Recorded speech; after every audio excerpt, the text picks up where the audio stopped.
Hello, welcome to our special coverage of the US elections. It is a tight race in America as the final voting takes place, but it's quite possible that because of the tight contest, we may not have a winner by the morning of 6th of November. If there is a recount in certain battleground states, the result could take hours or even days. Then there could be litigation with either side posing a legal challenge as well. And many pollsters are also talking about the possibility of a tie, and that's when the Congress will get the powers to choose a president by voting. Let's now go across to the Executive Director of ORF America, Dhruva Jaishankar. Dhruva, thank you very much for being with us today. Exciting day, definitely, but the contest is extremely tight out there in the United States. Do you see enthusiasm in the morning? And what do you think? The fact that 85 million Americans have voted, what does this early enthusiasm actually show about the electorate and the mood of the electorate? Well, it is something that happens every 4 years. It's indicative, I think, of the level of international attention is, I still think, indicative of how much the outcome of a US election matters for the rest of the world. The other thing is it reflects in some ways how increasingly polarized the US electorate is. It has been over the past, every election I've seen over the past 20 years has shown in some ways greater divisions and greater polarization across multiple lines, and new coalitions forming as well, because you have it's a two-party system. So I think one of the things to look out for over the next 24 hours is what the level of turnout is. There are questions both ways on both candidates about the level of enthusiasm they're able to muster amongst some of their traditional supporters. So let's see what happens. But I'd say one of the things to look out is how much how high the voter turnout is this time. Right. If we were to ask you about Kamala Harris, how do you think is the path of victory for her? If we look at the remaining 7 swing states, where does her victory path go along? So I think essentially there are 7 what are seen as key swing states, barring a big surprise. I think most of the others are almost predetermined. They tend to lean one way or the other. Of those 7, essentially either she or Donald Trump will have to win 4 of those to secure a nomination. It differs, obviously. Some of it is really about the numbers, but essentially, if the ones she's most likely to win are traditionally Democratic states of Wisconsin, Michigan, and Pennsylvania. These are sometimes referred to as the blue wall. They've traditionally voted Democrat, but in 2016, surprisingly, Donald Trump narrowly won all 3 of them. So she has to defend those 3 as a bare minimum, and then perhaps as a cushion have at least one more, the most likely being Nevada, which is a relatively small state in terms of population, but which could carry build in the buffer. The other 3 states that are swing states are what are called Sun Belt states in the South. They tend to be traditionally Republican states that are moving slowly more in favor of Democrats. They're becoming more urbanized. You have more migrants from the east and west coast coming. So these are Arizona, Georgia, and North Carolina. These are more of a stretch for her. Donald Trump has traditionally done slightly better, but if she can get even one of those, that will really determine a fall in her favor. Right. What about Donald Trump? What's the path of victory that you see for him? We can't write him off. The polls are too close to call. Right, so he will essentially need to win at least one of those traditionally blue states. I think Pennsylvania seems to be the most likely. That's the most contested. It is not impossible, but very hard to see whoever wins, one of the candidates winning the election without winning Pennsylvania. But there is also the recent polls have shown him narrowing things in Wisconsin as well. And there is a possibility, if the polls are quite off, that he wins all 3 of those states, which would be essentially a sweep for him. So I would say the one to watch out for most is Pennsylvania, and we may not have a result just by the way because of the manner in which they count the votes. We may not have a vote for perhaps even a day or 2. Right. Dhruva, what do you feel about the recent poll conducted by the Carnegie Endowment Center for International Peace? In their survey, they said that, yes, the Indian American population has largely voted Democrat, but the attachment to the Democrats has declined this year. What do you think is a possible reason for that decline and possible move towards Donald Trump and the Republicans? So traditionally, Indian American voters have voted about two-thirds, about 65 to 70% tend to be registered Democrats, vote reliably Democratic. About 25% tend to be Republican and have voted Republican. So, I mean, overall, actually, Indian Americans tend to be the ethnic group that leans most heavily, amongst those that leans most heavily towards the Democrats. Particularly amongst Asian American voters. There is some sense that there might be a shift among some of them, and that poll in particular identified male voters as gravitating more towards the Republican Party. One could speculate on many of the reasons for it. Some of it has to do with the public positions of Donald Trump on many issues, including some of his recent tweets, the feeling that he has a good equation. He speaks about a good equation with India and the Prime Minister there. That may resonate with some people. There are also domestic issues like questions of the economy, of tax rates. So some of those things are things that presumably some younger and male voters in particular find more attractive about the Republican Party. But it remains to be seen how strong that shift is. There's also a generational divide, and there's some first generation and second generation immigrants from India to the U.S. tend to have slightly different political views and political priorities as well. Right. I know this is being asked a lot. The impact on the Indian-American relationship. Yes, there is bipartisan consensus that this is a relationship for the future. This is a relationship that America needs to invest in. But do you think we could see certain dramatic changes in the India-US relationship, considering the Trump presidency between 2016 and 2020 was a highly transactional one? No, I think the good news is I think India is not an issue that either party focuses upon in any sort of negative way. Neither is saying we want to turn around or reset or the relationship in any way. In fact, to the extent that they have said anything about relations with India, they've broadly been positive, although vague. That being said, there will be differences, obviously, in their approach.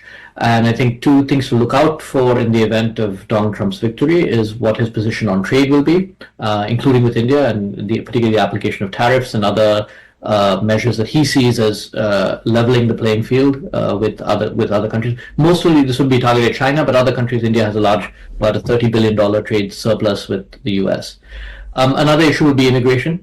And there are also divisions within the Republican Party about how much to focus on illegal and undocumented immigration versus constrain legal pathways to immigration, including for tourists and students and short-term visitors. So I think those will be some issues to watch out for, which could become difficult, will lead to some tricky negotiations. I think with Kamala Harris, the frank answer is nobody knows in some ways what her clear priorities would be. There's some outline of it based on what she has said in her time as vice president and senator, but she doesn't have as strong a background or a team as compared to, say, Joe Biden. It's not his election, but India is not. I don't think the overall relationship is in jeopardy if it's winning, nor is it actually an election issue. Right. Now, from now onwards, till January 20th, when the President of the United States will be sworn in and he will take office, a lot could happen in geopolitics. There are two wars going on. Do you think this is going to be a period of volatility? And in case we do, are there foreign powers who would like to take advantage of the? That's hard to say. I think a few things to think about. There are three broad areas of geopolitical tension today. One is in West Asia, the conflict between Israel and in Gaza, and then now with Lebanon as well. This was a sort of proxy conflict that is heated up between Israel and Iran. And on that one, I don't see major changes between now and January. I think both candidates said broadly will continue to support Israel, and it's really a question of to what degree, what level of support they provide to Israel, politically, militarily, and economically. That will change the least based on the outcome outcome of this election.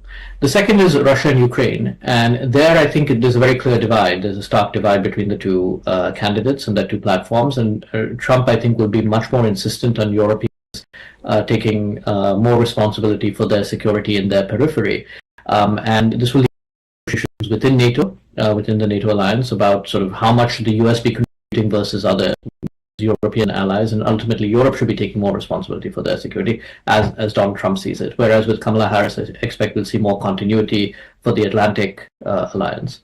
The third one, I think the one that matters perhaps most to India in some ways, is what the relationship with China. And on the one hand, I think Lord Trump's advisors are very hawkish on China, both for economic reasons and military reasons. But at the same grand bargain with China. So that's, I think, the one that's the most uncertain. The Harris side, there's uncertainties about her China policy, and that will have broader implications for the Indo-Pacific. Absolutely. Now, when it comes to India, in the last Trump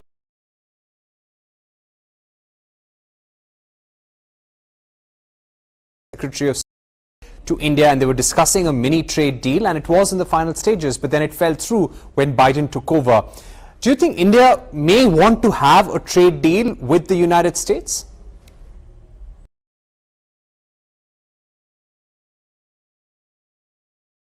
The US is not interested in such a deal with any country, let alone India. And part of it has to do with the way the US negotiates this. This requires approval from Congress, and the US Congress, both parties really are very concerned because of domestic jobs about any trade deals, particularly with a large economy such as India's. So any kind of formal FTA type agreement, I think, is off the table. Neither side is really looking at that. The challenge is even some of the low-hanging fruit, and there are two proposals, one pushed by Biden, one by Trump. Neither has fully materialized. Biden pushed something called IPEF, the Indo-Pacific Economic Framework, which they said was not a trade deal, did not require congressional ratification on the US side. But even that was, very modest arrangement, which on the trade side, India said we're not going to be involved in that. Even that, the US has not been able to push forward. There's been some movement on supply chain security that India is involved in that initiative. With Trump, I think there was a sort of a mini, I would describe it more as a trade truce that was on the table. There was some speculation that Trump, when he visited India in February of 2020, would try to finalize that.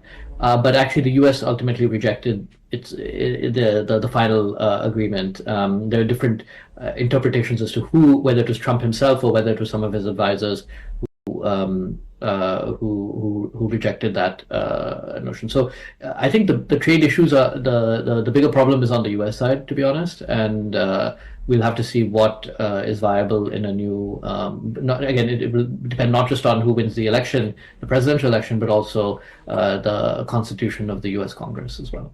Right. My final question would be about Kamala Harris. Do you think, Dhruv, that she has been successfully able to rally the woman voter in the United States, Asian Americans, Black Americans, Hispanics, immigrants who came a long time back? What about the younger population? Do you think these demographics will be crucial in helping her cross the line? So that what you described is broadly some of what constitutes the base of Democratic voters.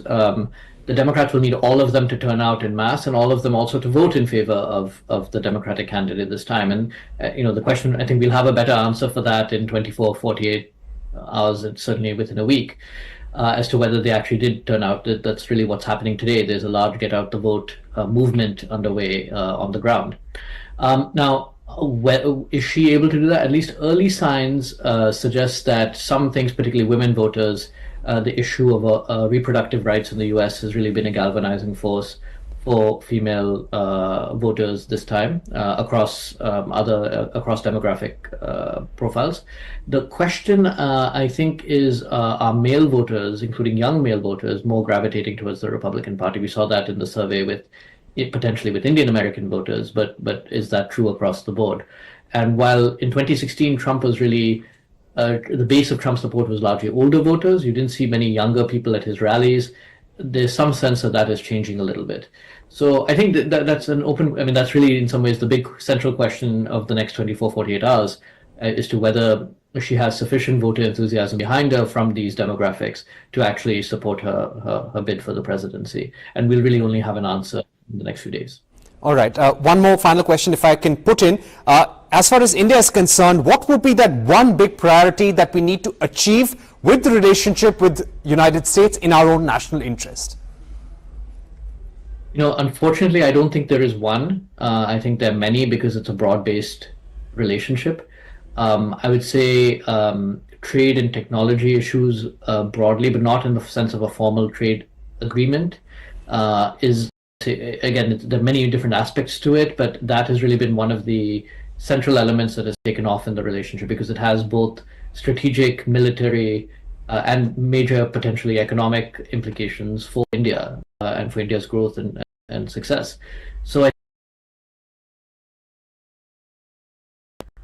4 to 8 years as a central element of the US-India relationship, and it has implications for energy, India's energy development, for its defense capabilities, potentially for space, for AI, for job creation, for infrastructure. And some of it is also about, you know, there's a positive side to it, but there's also a potentially negative side to it, which is the US can also do things in the form of export controls and which will make things difficult. So I think that basket of issues would be what I would watch, although that's not a very satisfactory answer because there isn't this single point initiative. No, but clearly trade and technology will be the big issues to watch out for as to how the two nations really leapfrog in that aspect of the partnership. Dhruva, Jaishankar, always great talking to you. Would be great to have you again on CNBC TV18 in the coming days to discuss the election verdict, if we have one, that is. Thank you once again for being with us here on CNBC TV18. That's all the time we could pack in on this special broadcast. Thank you for watching CNBC TV18. Keep tuning in to our channel and also on our website to get the latest on US elections and why it matters to India as well. Goodbye.